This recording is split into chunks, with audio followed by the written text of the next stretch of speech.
It's round two of the 2025 ABB FIA Fórmula E World Championship. 12 months ago, Pascal Wehrlein took victory here on his way to his inaugural world title. And we're back once again for the second race of season 11 here in Mexico City. Here is how it lines up. Sam Bird in the Neil McLaren. That's his first top 10 starts in Mexico since 2020. He celebrated his 38th birthday here on Thursday. Zane Maloney gets his best ever start in Formula E in 9th position. Keen to see what the Barbadian driver is going to be able to do. Eno Mortara, back-to-back dual appearances also for Jake Dennis in the Andretti in 7th position on the grid. The Porsche powertrain very strong here. Max Günther, a highest placed driver without points in the championship. He lines up in 6th position on the grid. Then inside the top 5 it is Mitch Evans. He started and finished here in that position in 2024. He's the championship leader coming into this race. Next up, Oliver Rowland, also back-to-back dual appearances for him. He led the most laps in Sao Paulo, picked up a penalty though, and was not able to take a chance at victory. Jean-Eric Vergne, his best qualifying here since 2022, and the best qualifying for DS Penske since 2016 as well. The front row of the grid, Antonio Felix da Costa, his best ever qualifying here in Mexico, and a front row start and a pole position, a record 4th for Pascal Wehrlein at the front of the grid. 5 red lights are on. It's go in Mexico. Good start from Wehrlein. Great start from da Costa, who immediately tries to chop over on his teammates. Side by side they run down towards the first turn. Who gets the position? It's Pascal Wehrlein. And look at Jean-Eric Vergne going around the outside and trying to. Off onto the grass there is Mitch Evans. Just about manages to keep it facing in the right direction. And on the straight and narrow, up the inside, we're looking in towards turn 3. Evans on the inside there of the DS Penske. We ride on board here with Oliver Rowland. In 4th position at the moment, down in towards the hairpin section we go, and moves being made there on the outside. That's Jake Dennis trying to have a look on the Nissan, but no way through for him as it all bunches up through there. Very clean run through there for everybody. Didn't see any front wings going off or anyone really going wide apart from Evans, so a good clean start as they head towards the chicane. Let's see what happened to Tictum on the opening lap. So it's Maloney that got into the side of Hughes, then into Tictum subsequently as well. It's a shame there for Dan Tictum, and he's actually in the pit lane now as well. Into turn 3, Rowland, Wehrlein all defending and going for that tighter line on the apex of the corner. Rowland now about to exit the attack mode, team radio for da Costa. Can I pass Pascal if I get there? A-firm, Rowland. And da Costa does. Well, no, he's past Rowland because Rowland's out of attack mode. So that's a classic move we're going to see again and again, is traction. 4-wheel drive, you can accelerate better, and now he's gone past Wehrlein as well. So da Costa now up into 2nd place, and he should take the lead off the E-Prix in the next lap or so, because he'll get another lap and a half of attack mode.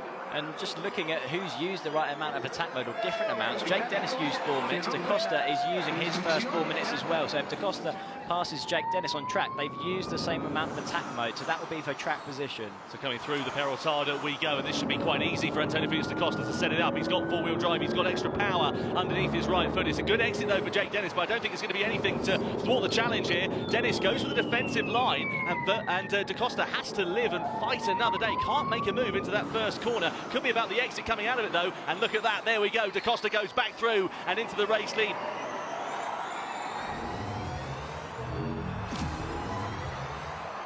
Da Costa into the attack mode there, but coming out crucially ahead of Pascal Wehrlein, so that's working out quite nicely for him then.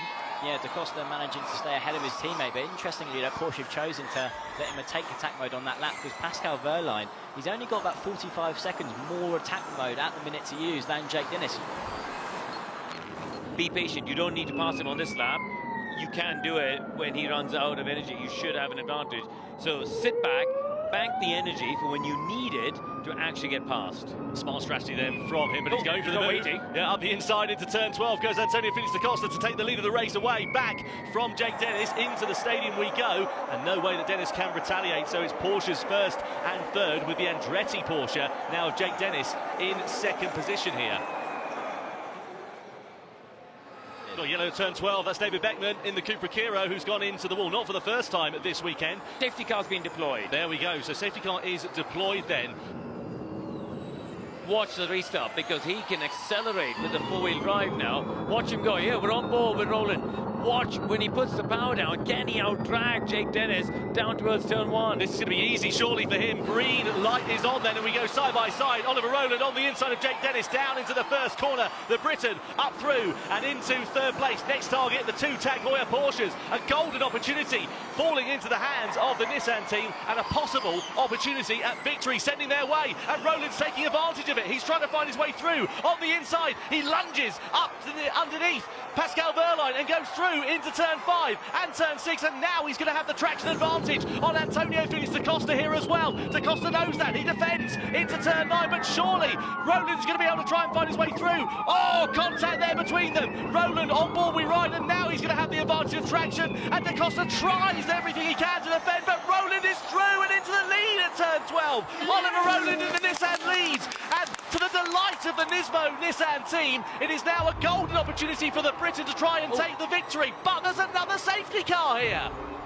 What's happened? It's Mitch Evans, I think. So bottlenecks up there through him, and then back over to the Andretti, actually, I beg your pardon. Oh, wasn't it? It was, yeah.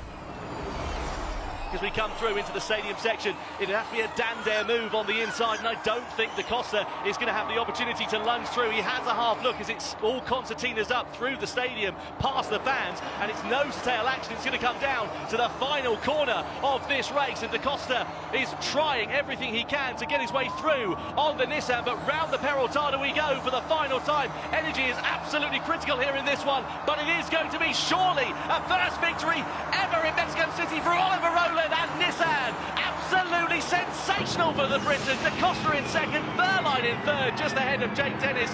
What a drive, what an opportunity, what a race from Oliver Rowland. So let's get confirmation then. Oliver Rowland takes the win from Antonio Felix da Costa by just 0.4 of a second ahead of Pascal Wehrlein. Great job from Jake Dennis and also the two DS Penske's, Jean-Eric Vergne and Max Günther with points on the board. Stoffel van Dorn, 2 races for Maserati and 2 points finishes as well. Nick de Vries also getting some points for Mahindra there, down in 8th position. Nico Müller and Taylor Barnard completing the points scorers here today.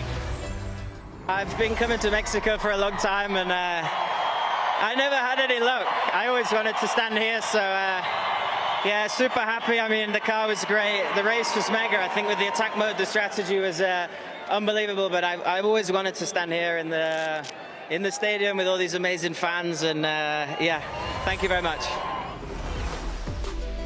Drivers' Championship, though, 2 second-place finishes in 2 weekends for Antonio Felix da Costa, meaning he now has a 12-point advantage over Oliver Rowland. Mitch Evans now drops down to 3rd position, courtesy of not scoring here this afternoon. Wehrlein up into 4th place. Taylor Barnard sitting in 5th position as well, ahead of Jake Dennis. Sandberg there in 7th place. And now time for the winner's trophy to be presented by Mr. Carlos Slim. And it is awarded to Oliver Rowland, his first win in season 11. Ollie Rowland does it for Team Nissan in spectacular style here at the Autódromo Hnos Rodríguez. And now it's time for everybody to run and hide, as it's time for the champagne to be sprayed.